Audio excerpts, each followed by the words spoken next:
ভারত তথা সমগ্র বিশ্বে এখন সবচেয়ে আলোচনার বিষয় হচ্ছে ভারতের মহাকুম্ভ মেলা। আর তার থেকেও আলোচনার বিষয় হচ্ছে মহাকুম্ভ মেলাতে আসা বিভিন্ন সাধু সন্ত।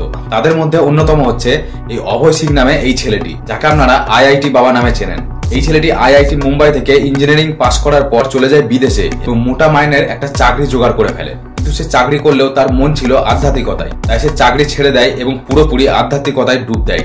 আর তাকে আমরা প্রথম এই কুম্ভ মেলাতেই দেখেছি। তার কথাবার্তা, কথার মধ্যে হাসি, এগুলো দেখে অনেকেই বলছে সে নাকি পাগল, আবার অনেকেই বলছে তার অতিরিক্ত গঞ্জিকা সেবনের কারণে তার আজকে এই বেহাল দশা।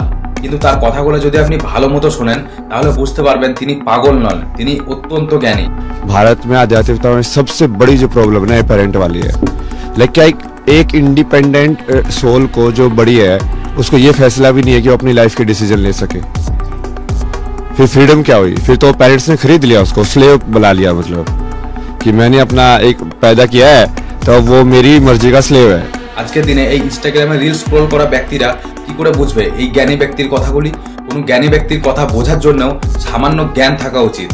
क्योंकि शांति का ये एकमात्र रास्ता है जो आपने अपना लिया।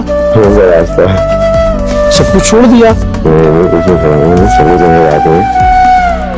सब कुछ छोड़ के सब कुछ पा लिया। परिवार को छोड़ा आपने? परिवार बोलिए, परिवार बोलिए।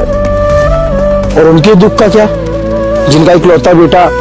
किनका बेटा यार? तुम्हारा पिता को अलग हो तो जानो ना, तो एक जनरेशन में आइडेंटिफाई करोगे क्या? मतलब किसने बर्थ दिया उससे?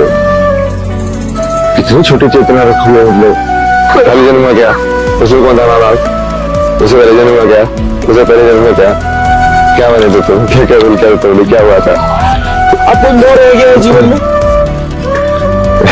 यार क्या तो कर्म करना है, শান্তি থেকে শক্তি।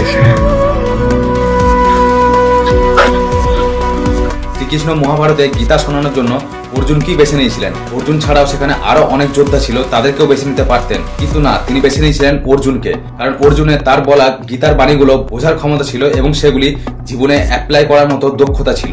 এ বিষয়ে আপনাদের কি